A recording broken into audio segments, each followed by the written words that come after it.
She's an award-winning writer, a hunting guide, archery and rifle instructor, keynote speaker, and all-around outdoors woman who encourages you to get outside, hunt, fish, shoot, and savor all that life has to offer. And now, here's your host, Mia Anstine. Hey, hi, hello you all. It's so great to be visiting with you again. If it's your first time here, welcome. I hope you enjoy the show. And if you are a return listener, thank you so much for being here. I really do appreciate you. Today, I have a special bonus episode for you. It is one that I've been trying to work on for quite some time, but we've got some construction going on in my office, and it's been a challenge. So I figured I better just sit down and get this episode out so that I could share with you some of the great things that I found at SHOT Show this year.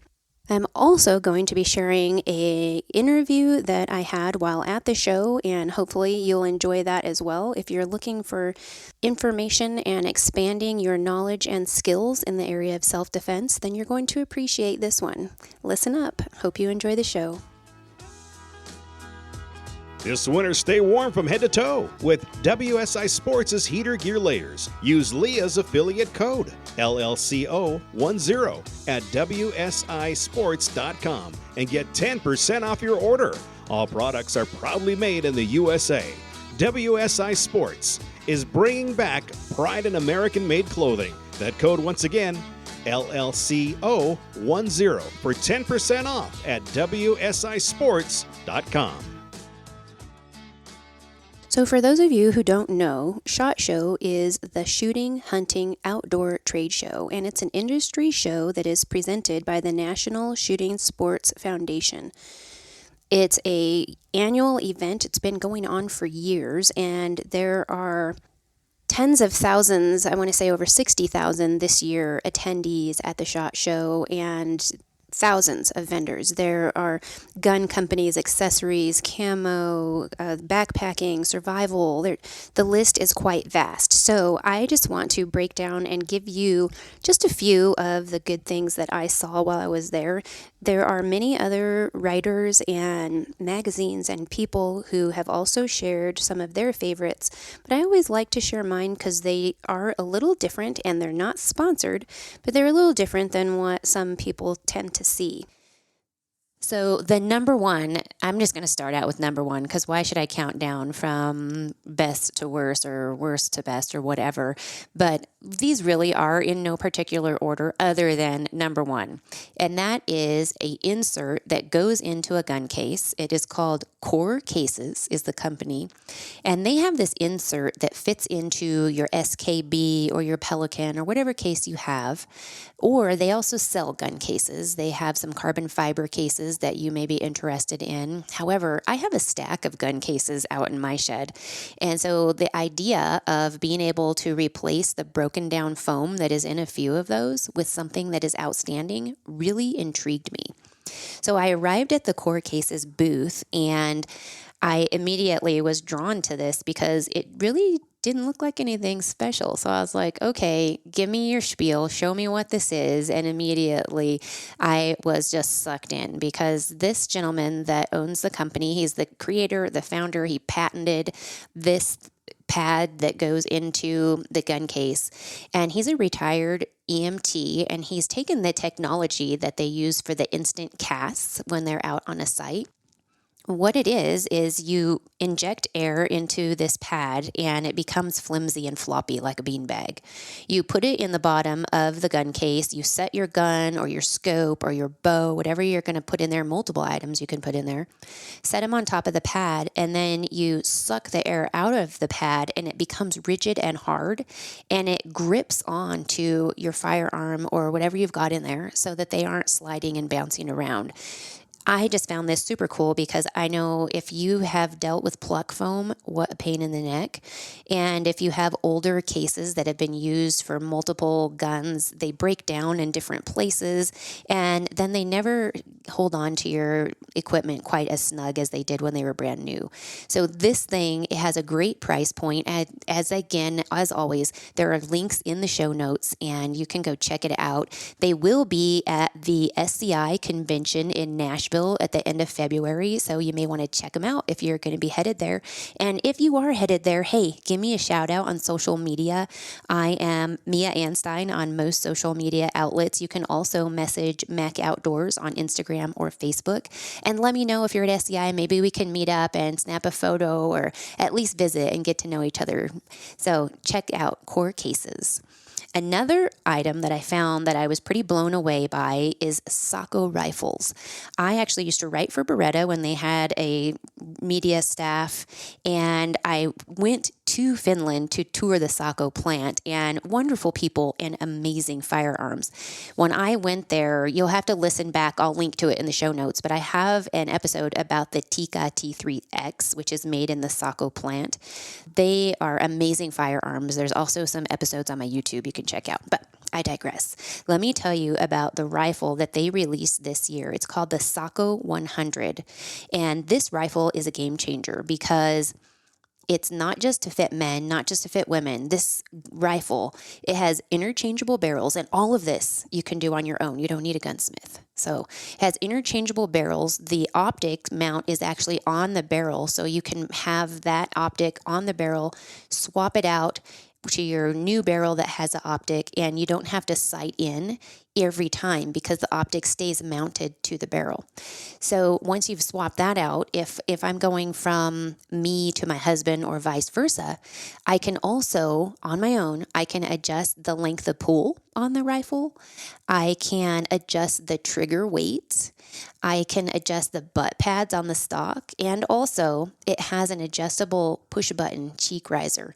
And so that to me, I say is a game changer, because a big thing as a woman is guns need a different cant and rise, and that rise on the end of the stock, if you have that cheek riser, that is wonderful, because then you can get your eye relief just right, and you're not having to float your cheek above the stock when you're in a hurry trying to get your sights on a target. So that Sacco 100, I will say one downfall is it's quite heavy. I'll have to look up the specs, and I'll give you a full review on it in a future episode. But wonderful firearms. They make all of their guns are just top of the line, if you ask me. And anytime if you bump into me and want to learn more about Sacco, just ask. Not sponsored. None of this is sponsored. This is just the stuff I saw while I was out and about. Another thing that I saw the very first day I was there, I always stop by to see Christensen, because my friend Jeff there, he's a wonderful man. And just, over the years, you get to know people and they become your buddies. And I love stopping by to say hi to him. The first time I visited with him, he was a little mind blown, because it was way back in 2016 when I was on the cover of Field and Stream. I had my daughter's Christensen rifle on there, and I just stopped in to tell him, thanks for making such a wonderful gun. I had to have that rifle because it was the favorite rifle in the safe at the time. And so over that, we made jokes, and we had quite a good time because, now she's a cover model. The rifle is, that is. So, but they have a couple new rifles, but one that really struck me was it's the MHR, which is the modern hunting rifle. And that one, again, it's a modular type rifle. You can interchange the barrels. The action has an aluminum chassis, and the action is interchangeable as well. You can do some fine tuning to that to adjust it to yourself. And not to mention, it is a sleek, slick looking firearm. Really cool. Check that one out. The Christensen MHR. I'm going to stick on the rifles a little bit longer. I mean, there's so many guns at the show, and I couldn't see them all, but I had to stop and visit my friends at CVA because I have a Paramount Pro Colorado, which is a 50 caliber that we have to hunt with muzzleloaders in Colorado. And with that, I've had to put a stock wrap on the butt because to get that high enough for my eye relief to work out. And with putting that wrap on there, that's wonderful. But then also if my husband wants to use it, he has to take it off. Well, this year I stopped in and I saw they have the Paramount Pro Colorado with a gray bow stock on it. So there we go. We've got an adjustable stock. We've got a gun that we can fit to women, to men. We can just customize it to ourselves. If you already have that CVA, like what I'm going to do, and I'll have to talk about this in a future episode as well, is I'm going to go ahead and swap out my stock. I'm going to get one of those gray bows and put it on my Colorado so that I don't have to buy a whole new muzzleloader. but I can customize it to fit me. Going on from CVA, one of my favorites, all-time favorites that I am not sponsored by, but I have worked hand in hand quite often with is Swarovski Optics. And they had a night vision piece that connects to your scope. It fits most any scope, and that was pretty cool. But something that really caught my eye, and my husband laughed because he's like, why would you want that over other pieces? A few years back, I had reviewed their BTX, which is a dual eyepiece attachment for your spotting scope. Way cool. That is super cool. Well, this year, what I found that I would prefer to have rather than BTX is they have what's called an ATC or an STC. And this is actually like a miniature spotting scope. It literally is like the size of a notebook. With the straight eyepiece, it is 11.2 inches long from end to end. And with the angled eyepiece, it is 10.2 inches. So the acronyms there are STC and ATC for those eyepieces. This little spotting scope is amazing. The glass is incredible. The magnification is awesome.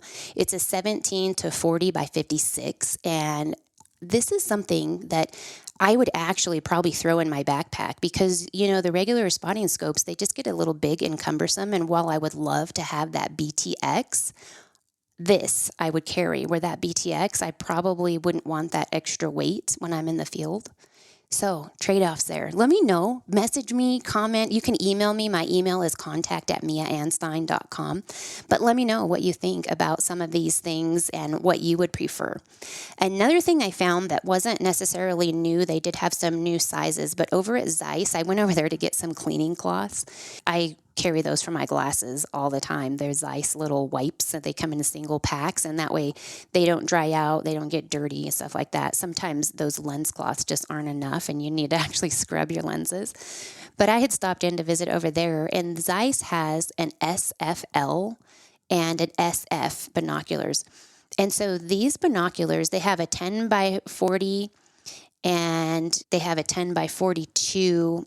These binoculars, the SFL is a 10 by 40 and it's 22.6 ounces. And then the SF 10 by 42 is 27.9. These are lightweight, but what I found was they are so well balanced in your hand that you don't get tired holding them up. And really cool thing that I found is to adjust and clarify, you just barely touch that dial and it's clear. So there's not like roll with a dial to get your picture clear. You just barely touch it and you're there. And that was just super cool. I loved that. On to another area where I love to look for holsters, and I have people asking me about holsters off and on. And the thing with holsters is they're very custom to you. I mean, my body type is different than someone else's, and theirs is different than mine. What I wear may be different, where I want to carry, what kind of gun, like all of that matters when we're looking at holsters. I've been looking for a holster, and I wanted a shoulder rig for my Kimber, my Micro 9, and what I found is I stopped at Falco Holsters. I love how you can get some custom carved leather from them, and we actually discussed getting a custom carved holster for my scabbard to match my saddle, but that's something I probably won't do because my saddle is actually custom made by JL Custom Saddlery, and he can match anything for me because he actually creates his own carvings, and it would be plagiarizing if you did that. So just a note, if you ever find something custom and you go to have another artist do it, please don't let him make an exact replica because that's very insulting to an artist to basically steal something that's copyrighted. I mean, I don't know. It's art, and I say this because I had a piece of art that I designed and had my silversmith make, and a very dear friend had an identical replica made. And I'm very happy that I love that friend so much, but I really am kind of hurt because it was my original design that my silversmith took and created. So Don't do that, okay? But anyways, I digress. Falco Holsters does do some carved stuff. They do custom, and it's beautiful, and it always draws me in because I love carved leather. If you follow me on social media, you know I'm a little bit of a Western lifestyle person.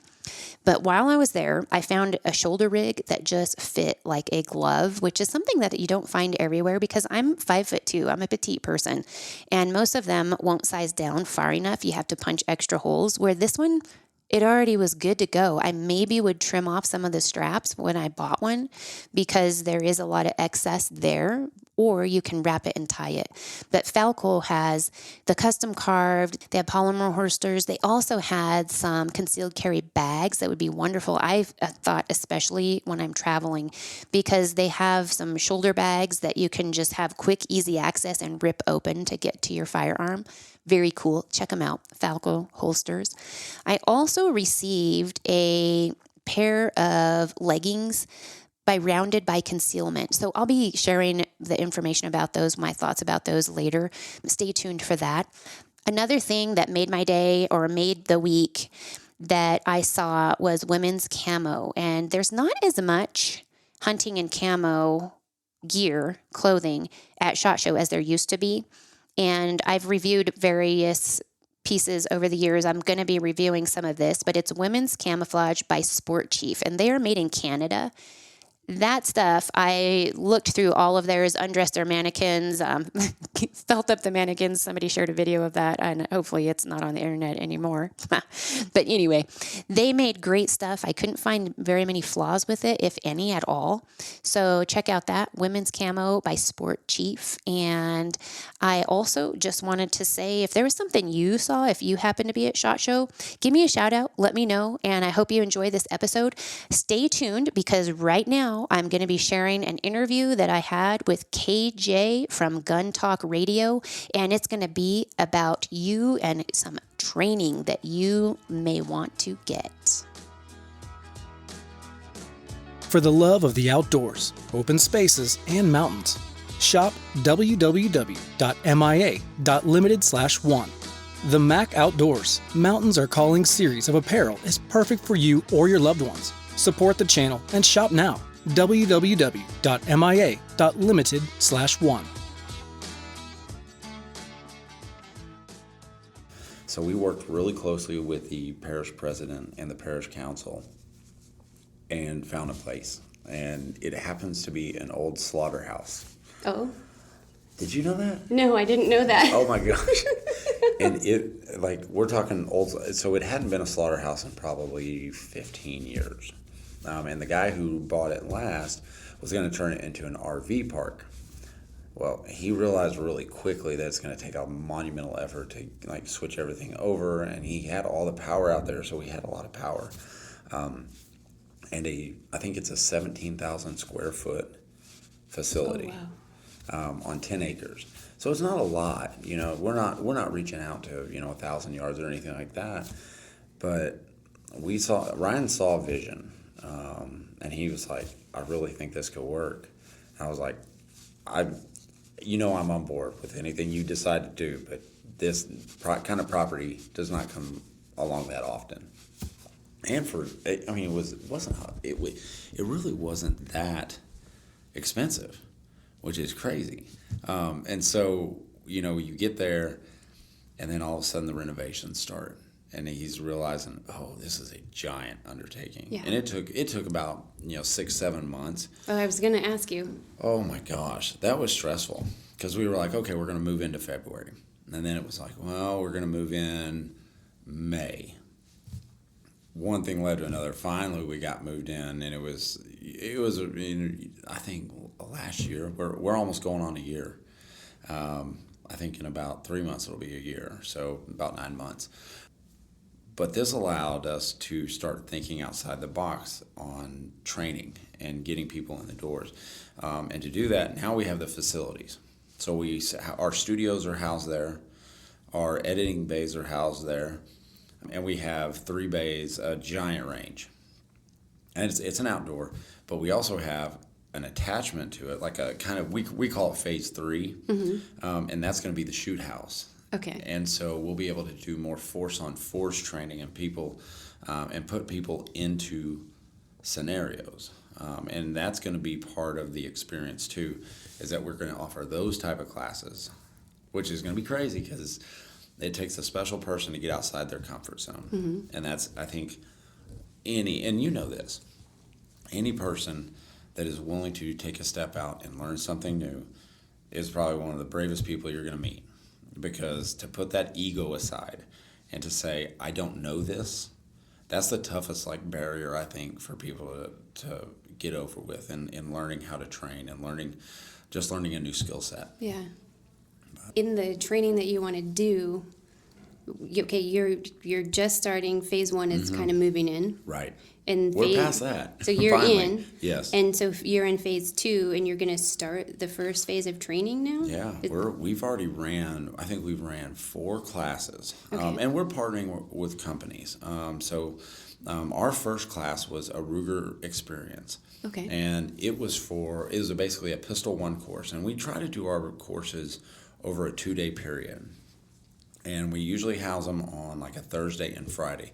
That way people can come in on Wednesday, they can train Thursday, they can train Friday, and then they can go to New Orleans if they want to. Go have fun. So that's kind of the idea around that. There'll be longer courses and more courses offered, but that was basically a Ruger experience. But all the students, you paid, I want to say that it was $6.99 for a 2-day course. They got the gun, they got all their ammo. So we provided everything, their holsters. So they just needed to show up. Okay. And that's what we really kind of try to do. So what level of training is this, the Ruger experience? Will more of the classes be Ruger experience? Well, they'll be Ruger experience. We had a Springfield Hellcat experience, so Okay. more of a concealed carry type course. All of them have been level 1, so you do not. You don't have to be a pro. No, you don't have to be a pro. Actually, our last Hellcat experience class, and we have guest instructors come. Chris Sereno is I think his title is Director of Training Content or something like that. But he's our trainer. He is lead over. Yeah, I could not do what I do without him, and I'm just the content guy. But he is a world-class trainer. And if anybody out there has heard of him, he was on Top Shot. So he has been in this industry. He was an air marshal. He was an officer, a law enforcement officer. And he has a unique way of training people where... And I want to kind of interrupt you because I met him at POMA. POMA's introduced a lot of people. I was at the shooting summit. Is that what it's called in the springtime?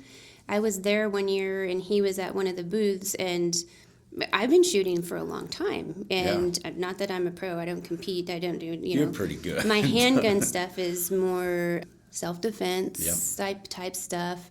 But he gave me just little tweaks that have made an amazing difference. And so even I teach firearms, and I was like, wow. And I've been with some other trainers that never noticed little tweaks with my hand on the gun, and I was just like, he's an amazing instructor. He is. And he makes it, but you're able to go and you can watch someone else shoot, and now you can help them. He really trains you. When he trains you to teach. So you understand the why, behind the how. Yeah. I guess is kind of an easy way to think of it. But it was for new shooters or skilled shooters. We had guys from the military show up. So it's not intimidating. The next class we offered was just I think we called it Semi-Auto Pistol Operator 1. Not operator like you have to roll around in the dirt or anything like that. It's just how to operate semi-auto pistols. Okay. And one of the greatest things was we had a cameraman of ours, a contract cameraman of ours, who he knows about guns. He films with us, so he knows that we're safe. He sent his wife to this class, and she had a little LCP, a Ruger LCP. We were like, you probably don't want to shoot that, in this class. We'll teach you how to operate it if you want, but here's a gun more conducive to the training. And so she provided her ammo, and we provided the gun and the holster and the training. And she absolutely loved it. She was thrilled with the training. And, man, husbands out there, if you're listening to this, don't try to train your wife. 'Cause it just doesn't work. Yeah. Like send her to someone who knows what they're doing. Because if I would try to train my wife, like there's just a dynamic there that's not a conducive learning environment. Right. But Yeah, and so I've seen recently a couple husbands, one was a boyfriend, that there's always that dynamic of, well, I'm going to show you, and this is the gun you're going to use, and the guy thinks they know exactly what the woman's going to want. And then the women come to me and they're like, I don't like the gun, I hate the gun. It's snappy. Yeah, all that kind of stuff. And a lot of times it's caliber, it's the grip, and your grip on the gun. Right. And if you can go to somebody who can walk you through those fundamentals, that 101, it's super helpful. Oh, yeah. And sometimes the guys just don't realize that you don't have the basics yet. Right. And so you got to get the basics first before we start just blasting everything Right. that's downrange. So. Oh, yeah. Well, and as guys, we tend to have larger egos, and we never set those aside. And that's unfortunate. And I took up jiu-jitsu, and that's told me to not have an ego. Like, I have zero ego going into anything new because you get humbled very quickly. I've learned that in life. Oh my Anytime gosh, I think yeah. I'm like, yeah, I got this, and it's like smack. No, it smacks you right down, and oh my gosh, you're like, what am I doing? Like, I knew better. But no, that's like the whole training aspect. Great facilities, good trainers, a pace that, like, the instructors know what pace the class needs to go, and they pace the class based on that. How big are the classes? What kind of sizes? Oh, you typically only like 16 people. Okay. We kind of limit it and cap it out at 16, and in a few weeks, in I think February, we're having a reloading class. So it's not only handgun. Not only handgun. So we ran a carbine class. Level 1 courses, and we're a new range, so a lot of our future courses might be level 2s, but you need a prerequisite of a level 1 course. So we have to build those level 1 students up. But all the students have loved it. I mean, they go out. We had one lady who, she hunts, but she does not see a need for pistols or ARs. But she hunts, and she walked away with the knowledge of the class. She came to the class with her husband and absolutely had a great time, and she loved interacting with everybody. And she was like, "You guys, everyone was so welcoming, and we have all our classes are catered." So everything happens on site, so you don't have to leave and go to lunch. You bond with your classmates. And you talked about, so you got food, and you talked about where you house them. And is housing on site, or where is that, like down the road? It's right down the road. Okay. We have a couple different options. I was going to be for a way hotel. impressed if you had housing there too. I was like, you have a lot of stuff. That would be amazing. We don't have the facilities right now for it, but we have local area hotels that we have deals with, and it's just a fascinating facility. I mean, there's elements of a slaughterhouse there. We kept some of those. But no, just to be able, and we have a camera guy in a class, and he'll take pictures and camera work, and we'll put a video together. And so, it helps, and we provide all the targets. You pretty much, most of the classes, you just show up. Just show up and learn. learn. Open your mind, because there are classroom elements to it. So you have classroom elements to it. So like the first half day, what you can expect coming in. And I think that's what people want to know, is they want to know, well, what's it going to be like? Mm-hmm. You come in, donuts and coffee for you, which is great to get the morning started. And then then I'm not going to be steady. I'm going to have the jitters. Yeah, I'm going to have the sugar high. Yeah, I'll bring it. You come down and train, we'll get you decaf.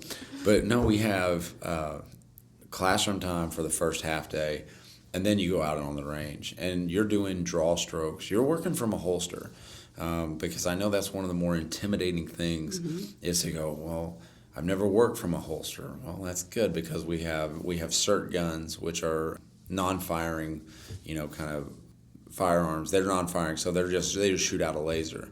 So we let you work with that first, and then get you comfortable with drawing your gun. But it's a hot range the entire time, and that's why Chris runs it, because No matter what, whether you're running a cert gun or whether you're running a dry gun or a loaded gun, the 4 rules of gun safety always apply. Yep.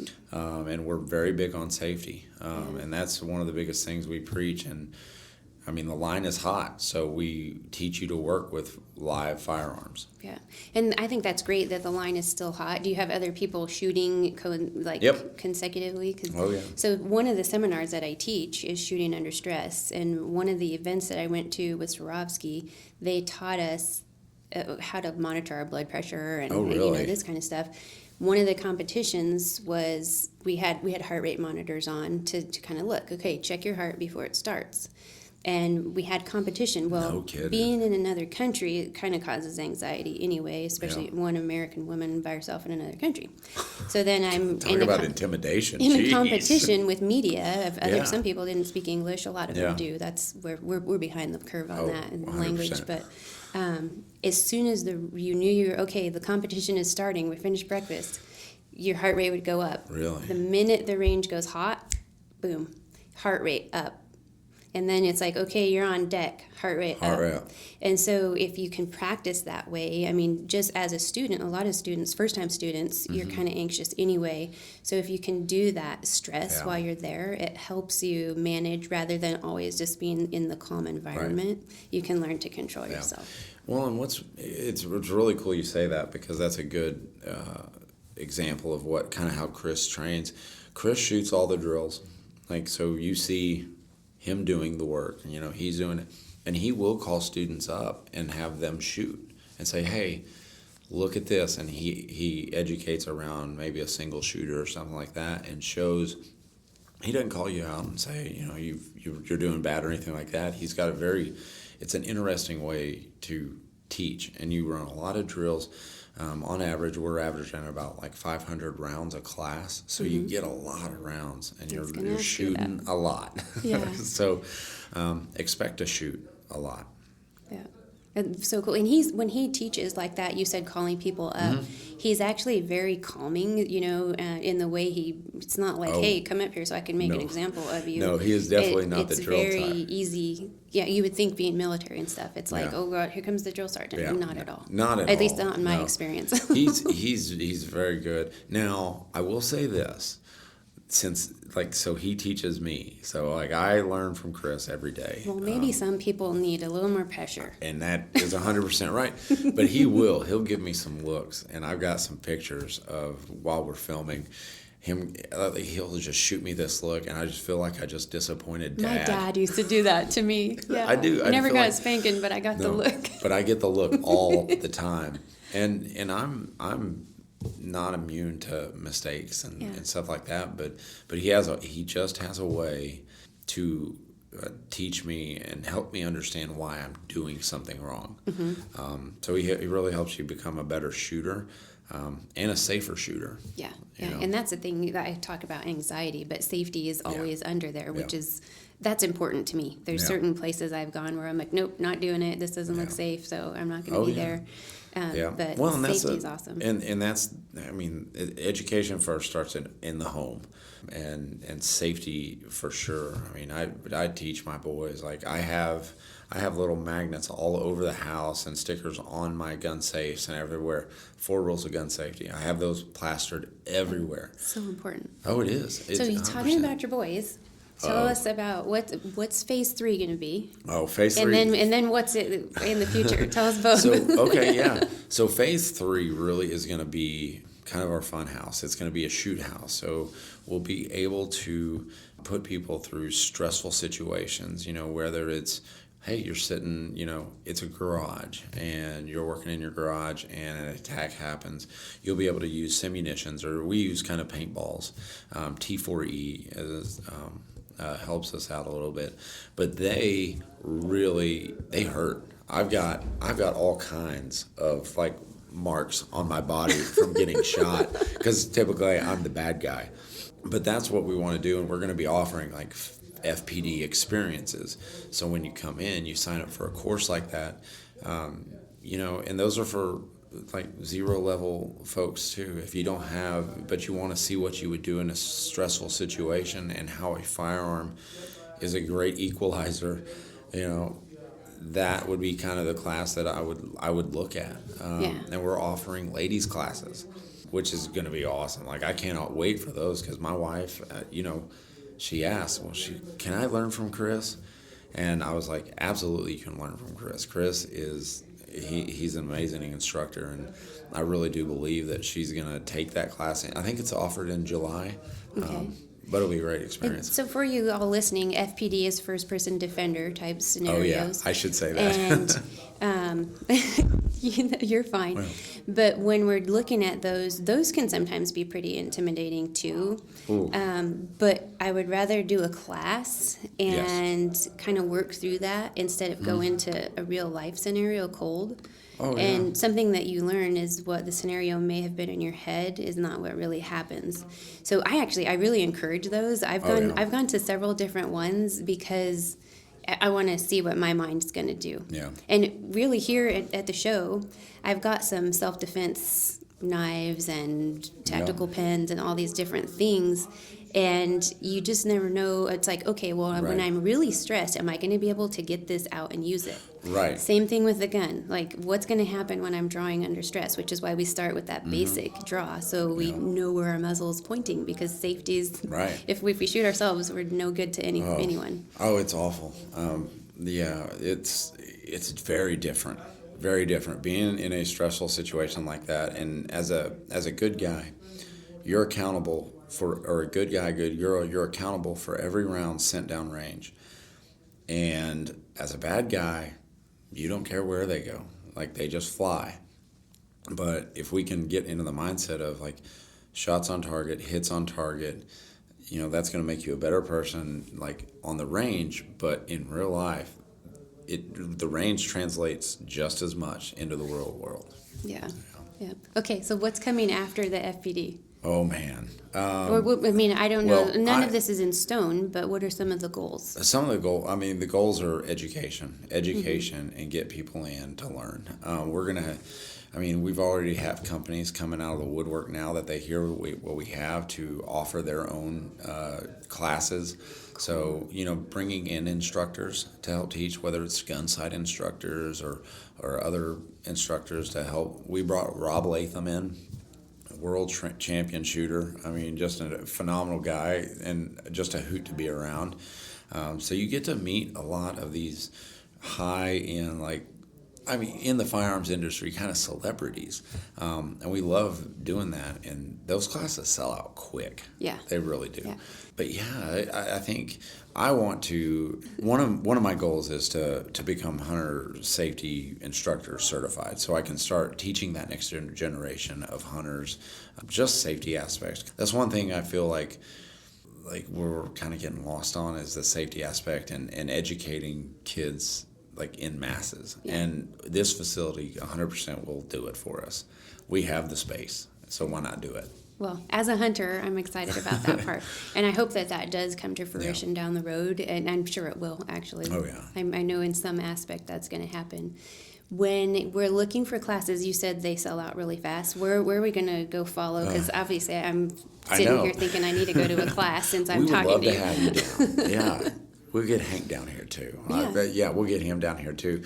RangeReadyStudios.com is where they can go learn about the courses, see what they're about, a big course description, exactly what you need to bring. But, RangeReadyStudios.com is where you'll find everything. Cool. Is there anything else we need to know about the facility and the courses? It's an old slaughterhouse. It looks beautiful, though, now. It's a lot better. No, it's... depending on what time of year it is, if you come and take a course in July, be prepared to sweat. Okay. But yeah. Noted. Yeah, please take the spring courses. They're awesome. Okay, cool. Well, thank you. I'm so glad that I got to see you again. Thanks for having me on. And I hope that some of the listeners will reach out. As always, if you guys if they have any questions, they can always reach out to me directly at kj@guntalk.com, and I'll be happy to answer any questions that they might have. Cool, perfect. Well, thank you. Thank you. Hey, this is Lloyd Bailey, the Armed Lutheran, host of the Armed Lutheran Radio podcast, reminding you that the podcast you're listening to is a proud member of the Self-Defense Radio Network. Check out all the great content at selfdefenseradio.net.